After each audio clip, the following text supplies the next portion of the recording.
এই তারিখটা শুনলেই আজও কোটি মুসলিমের বুকে কাঁটা বিঁধে চোখ ভিজে যায়। কারণ ১৯৯২ সালের এই দিনেই উগ্র হিন্দুত্ববাদী জনতা হাতুড়ি আর শাবল দিয়ে গুড়িয়ে দিয়েছিল ৪৬৪ বছরের পুরনো ঐতিহাসিক বাবরি মসজিদ। সেদিন টিভির পর্দায় দেখা সেই ধ্বংসযজ্ঞ সারা বিশ্বকে স্তব্ধ করে দিয়েছিল।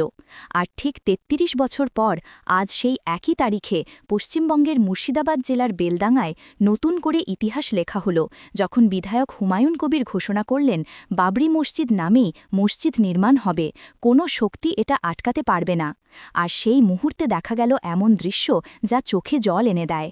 একজন বৃদ্ধ মাথায় করে ইট বয়ে আনছেন, পাশেই একজন রিকশাচালক তার সারাদিনের কামাই ১২০ টাকা দান করে দিচ্ছেন।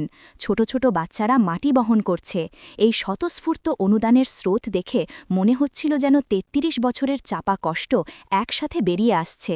কিন্তু এই ঘোষবার পরপরই রাজনৈতিক ভূমিকম্প শুরু হয়ে গেল।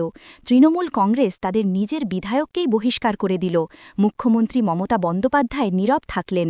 দলের মুখপাত্ররা বললেন এটা ব্যক্তিগত সিদ্ধান্ত, দলের নয়। আর এদিকে বিজেপি তীব্র প্রতিক্রিয়া দেখাল। তারা বলল মসজিদ নির্মাণে আপত্তি নেই, কিন্তু বাবরি নামকরণ উস্কানিমূলক, এটা সাম্প্রদায়িক সম্প্রীতি নষ্ট করবে। রাষ্ট্রীয় স্বয়ংসেবক সংঘের একজন নেতা বললেন এটা ক্ষত খুঁচিয়ে দেওয়ার রাজনীতি। প্রশাসন আগে থেকেই টের পেয়েছিল আগুন জ্বলতে পারে, তাই শুক্রবার রাত থেকেই মুর্শিদাবাদে মোতায়েন করা হয়েছে র্যাপিড অ্যাকশন ফোর্স। ড্রোন দিয়ে নজরদারি চলছে। মোবাইল ইন্টারনেট বন্ধ রাখার গুঞ্জনও উঠেছিল, যদিও শেষ পর্যন্ত তা হয়নি।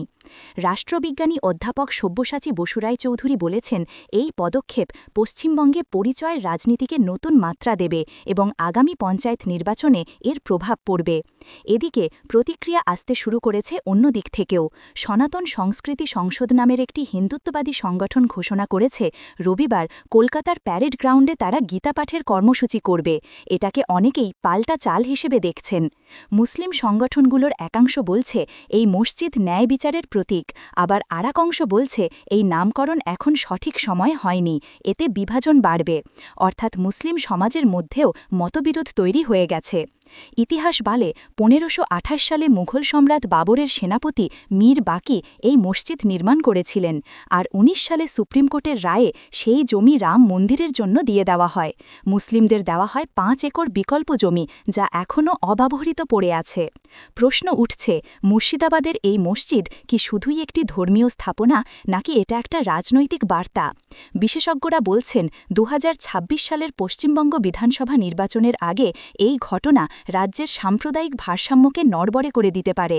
কারণ একদিকে মুসলিম ভোটব্যাংক সংহত হওয়ার সম্ভাবনা, অন্যদিকে হিন্দুত্ববাদী শক্তিগুলো এটাকে ইস্যু বানিয়ে মাঠে নামবে। আর এই দুইয়ের মাঝখানে সাধারণ মানুষ, যারা শুধু শান্তিতে বাঁচতে চায়, তারা আটকে পড়বে দুই আগুনের মাঝে। কারণ যখন রাজনীতি ধর্মকে হাতিয়ার বানায়, তখন পুড়ে যায় শুধু